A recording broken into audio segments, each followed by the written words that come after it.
Ça va faire maintenant presque 2 ans qu'on utilise cet appareil et dans l'ensemble, on est très content. Alors ici, je vais juste parcourir un petit peu les différentes options pour ceux qui se demanderaient comment ça fonctionne. Donc ici, vous voyez qu'à l'écran, il y a le côté gauche avec une caméra et alors le côté droit qui représente une deuxième caméra. Alors il y a en rouge ici à gauche et à droite, c'est la température qu'il y a dans les chambres actuellement. Alors là c'est en mode nuit parce que pour l'instant il fait nuit, enfin c'est-à-dire qu'il y a toujours les tentures dans la chambre, donc c'est en mode nuit. Et ici il y a donc la caméra numéro 2 et si j'appuie sur ce bouton ici, hop, ça switch sur la caméra numéro 1, ce qui me donne en fait le contrôle de cette caméra là. Donc avec les touches directionnelles ici, je peux bouger simplement et alors là je vois la chambre et alors je peux retourner vers le lit, je peux faire vers le haut et alors vers le bas, voilà. Et alors si maintenant je veux faire ça pour la seconde caméra, j'appuie ici, le mode rouge indique que je suis passé sur la seconde et là simplement je peux de nouveau jouer avec les touches directionnelles et regarder exactement où est l'enfant.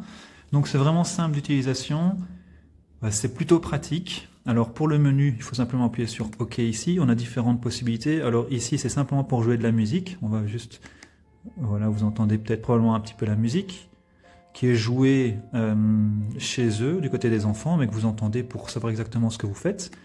Le mode écho, bon, ça je ne touche pas réellement, donc voilà, à tester. Ça non plus, ça c'est la luminosité de l'écran, bon ok, voilà.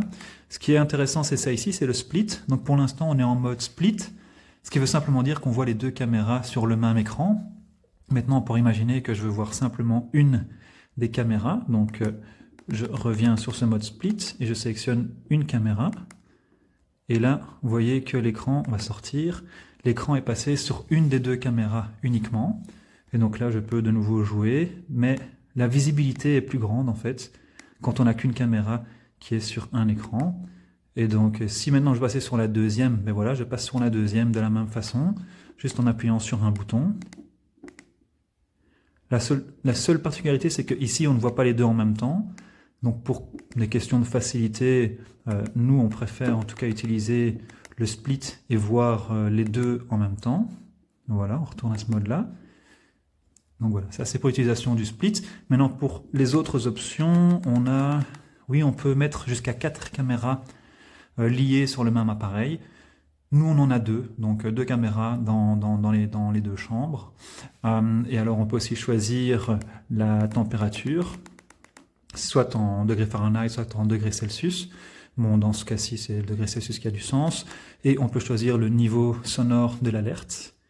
Donc, et ici, la petite touche, ici, c'est pour le micro. Donc, vous restez appuyé dessus, vous parlez, et en fait, vous parlerez directement à votre enfant. Donc, il y a le câble de chargement. Alors, les quelques points négatifs qu'il y a sur ce BabySense vidéo, je dirais que, premièrement, il y a un petit bruit, je vais détacher. Donc ici pour l'instant il est connecté, donc vous voyez qu'il charge.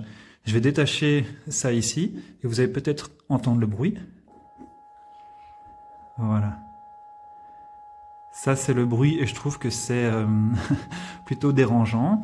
Donc bon, maintenant c'est pas trop un problème parce qu'on le laisse tout le temps branché, parce qu'en fait la batterie en elle-même ne tient pas non plus des heures et comme souvent l'appareil reste là à côté de nous le soir quand on est devant la télé ou en train de faire autre chose, je conseille plutôt de laisser tout le temps la batterie connectée. Et aussi, faut savoir que je ne sais pas à combien de mètres le constructeur dit que cet appareil peut réceptionner les vidéos, mais ici dans la pratique je dirais que c'est compter 8 ou 9 mètres maximum. Ce qu'on a déjà essayé dans des garages qui se trouvent à côté de chez nous, qui sont un petit peu plus de 10 mètres, et ça ne passe pas. Donc l'image ne vient pas. Après ici il y a aussi, donc bon, simplement vous pouvez le mettre sur un pied comme ça, la batterie est ici. Là c'est l'antenne pour permettre de réceptionner un petit peu plus loin. Au-dessus il y a le mode on-off sleep, et ici il y a le son. Si on appuie une fois, ça le met en mode sleep. Donc ça permet d'économiser de la batterie, mais bon, vous ne voyez plus rien. Vous rappuyez une fois, vous le remettez en mode normal. Et alors pour l'éteindre, on appuie longtemps, et voilà, ça s'éteint. Donc dans l'ensemble, je dirais que c'est un bon produit. Alors je ne mettrai pas 5 étoiles pour les différentes choses que j'ai expliquées, mais dans tous les cas, par rapport au prix et par rapport à ce qu'on peut trouver à la concurrence, 4 étoiles, ça les mérite quand même bien. Donc voilà, si vous hésitez, c'est un bon produit. Voilà.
Voilà les problèmes que je rencontre avec le Babyphone. La première caméra qui était vendue avec, qui était déjà paramétrée, fonctionne. Mais ça fait un bruit monstrueux. Un bruit d'ultrasons, d'ondes, je sais pas exactement. Impossible de dormir avec, là je suis au maximum. Mais même au minimum, impossible de dormir avec ça. Et la deuxième caméra qui est ici présente, impossible de la connecter. Après une multitude d'essais, avoir lu la notice en long, en large, en travers, tout fait, tout essayé, impossible de connecter la deuxième caméra.